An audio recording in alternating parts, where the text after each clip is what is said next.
You know, I'm gonna risk sounding like a little sentimental bitch in this video, but I couldn't come up with any other way to make this. So here's the deal, this is going to be my last video of the 1 to 60 journey, covering the last 20 levels, and I have a lot of footage, like a lot. This isn't even all of it. Here's some I deemed not even worth it. That's freaking crazy, and the overwhelming feeling I got from browsing through all that footage, trying to come up with how I should present it, is just that I love this game. When the moon hits your eye like a big... The depth, it's beyond any other game I've ever experienced. And don't assume this is nostalgia, I've only been playing this game for a year. So without further ado, sit back, relax, and let's speedrun this shit.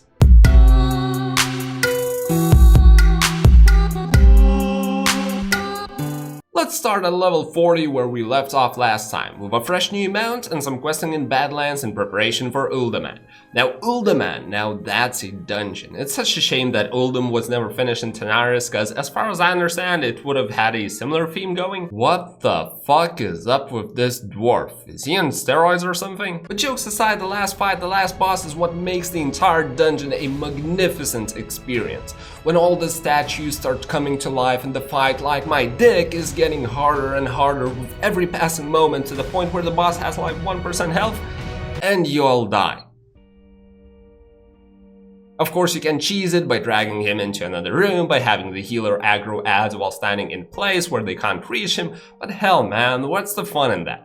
Better regroup, retry, and kill him the proper way. Yeah, I do have some fetishes. After having finished the spectacular yet extremely tedious Stonehead's dungeon, our journey takes the weird turn where we barely spend more than a couple of hours in a single zone. Not the most efficient way, but like I said, I do have some fetishes. Having that in mind, we went for something special for extra special people. A hidden quest starting in Stranglethorn Vale, Cordello's Riddle. This quest starts by picking up this barely noticeable scroll on the ground in one of the ships here. It has a bunch of different spawn places, so even starting this quest is a massive pain. Now once you started, you're first required to head to Swamp of Sorrows, and that's what we did while also spending some time questing there.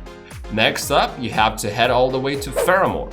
So we did some questing there as well. Oh, by the way, you know what's the easiest way to get gear upgrades in Classic? Have your wife fish them up. Yeah, I'm not even joking, that's how I got a blue armor, a random bracers upgrade, and quite a few more. I know, it's not much, but this makes the game just so much more wholesome. When every activity in the game can provide you with something actually valuable. I'd say that's pretty hard to pull off from the game design perspective. Then we somehow ended up going to Tanaris, just, you know, because. Of course, messing with Horde along the way, one of my personal favorite activities. It probably has something to do with boosting my self-esteem, having in mind how non-existent my PvP capabilities are.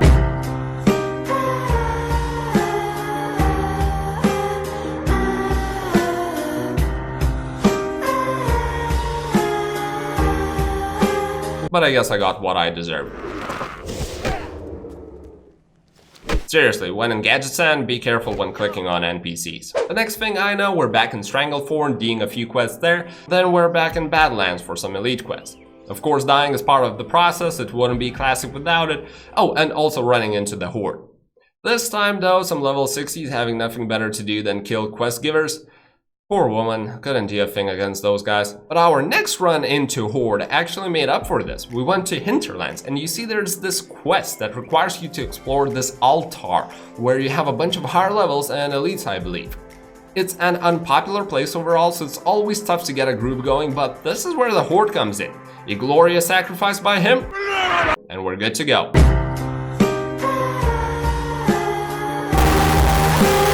Next up, we're in Feralis. Won a pretty cool crossbow over a hunter in the party. Poor guy, but hey, I really wanted it. Back to Tanaris, dying to Horde again and doing another hidden quest on the outskirts of fuck knows where. Ran into some Horde guy who really didn't know how to take a hint. Like, we were a friendly party, we sapped him, polymorphed, feared him, and he'd still run back to us. It's like, what the fuck? But then again, looking from the current state of game perspective, it's awesome when not every run into Horde ends up in immediate PvP. But of course I'm dead, Now this may seem like nothing, but this might be the first time we actually won a somewhat fair 2v2 against a horde. My woman is making progress, you better believe it, I'm proud of her. Coming from a Candy Crush background, she's taking the horde head on. Freaking impressive shit, man, I tell you. Holy shit, I'm not even halfway through the footage. Okay, let's speed this up. Zul'Farrak, awesome dungeon, especially the stairs event. Oh, and carrot on a stick.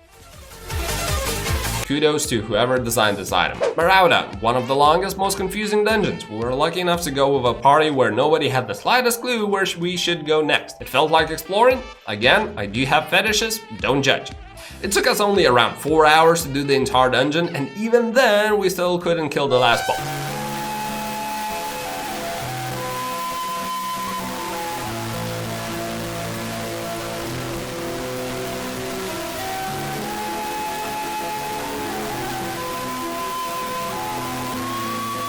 But we had such a blast that we all agreed that when we'll get into the next confusing as fuck dungeon, which is Sunken Temple, we'll go with a full new party to get the chance of figuring shit out on our own. But jumping back to Maraudon, the rewards, multiple upgrades, and pretty massive ones. With that said though, the main upgrade you can get from Maraudon is of course the main quest line or killing the last boss, which we couldn't do. So fast forward a few days, we have a few more levels under our belt and we're doing an escort quest with a horde guy. What does this have to do with Maraudon questline? Absolutely nothing. But you don't see this shit anymore now that the honor is out. Good times, good times. Sadly, the quest bugged and we couldn't finish it. I guess the cooperation with the horde can only get you so far. Anyway, back to Maraudon, kill Princess, get Fresh Blade. The increase in my damage felt massive. It's a must-do quest like ASAP for any rogue or warrior. To make this occasion even more special, I had an enchant saved up from Badlands Elite Quest. Fiery Blaze enchant, so use it up immediately for some extra spiciness. This decision, by the way, turned out nothing less than my biggest fuck up, but more on that later. Next up, Chicken Quest.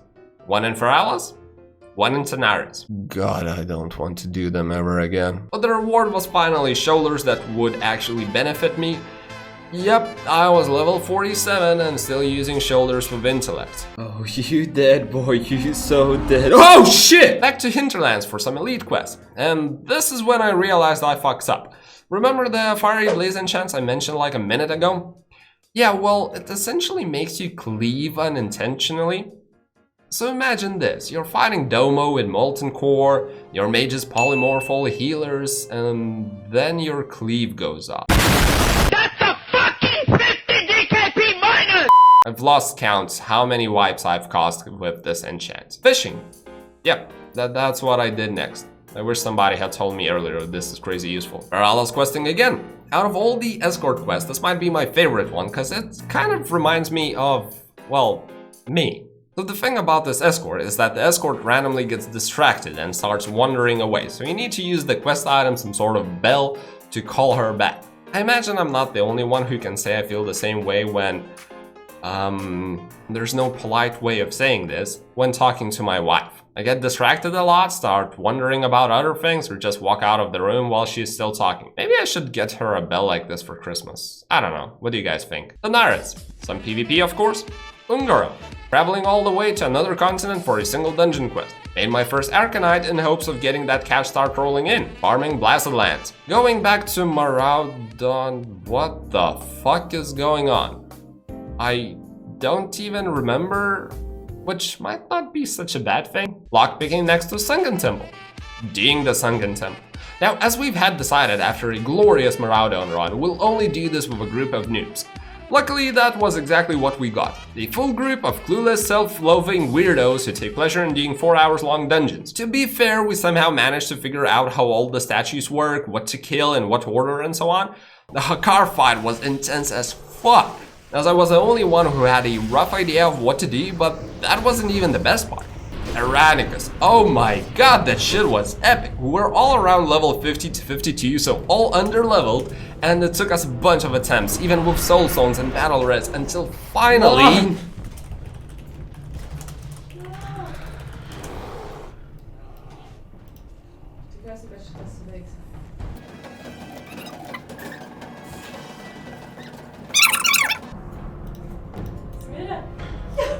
I have no idea what happened there, I did not see it, but somehow we beat it. The loot was of course shit, the class quests with amazing rewards aren't released yet, but had tons of fun with those free random guys pleasing our most inner cravings for fucked up tedious challenges. But enough of that, it's time to get back to speedrunning. Decided to give Hydraxis a visit in preparation for Molten Core. It did not end well. You also can't pick this quest up before level 55, so it was a waste all around. Spent a few days crying over my YouTube channel because nobody was subscribing anymore. Went to Ashara, farmed for Elixir of Mongoose recipe, Bellwood, farming Timbermaw reputation, and fighting Horde over farming Timbermaw reputation. Daenerys, leveling lockpicking. Also went for a 1v2 against lower levels to check whether I'm making any progress. Back to Ungaro. Back to Badlands for a few PvP items I've totally missed. Also back to Uldaman for one of those items. Back to Ungaro again. Somehow the Devilsaur Mafia was doing a shitty job there, so managed to sell a tagged Devilsaur for like 5 golds to a random mage. Speaking of gold, can you tell what's wrong with the screenshots? I'll give you a second.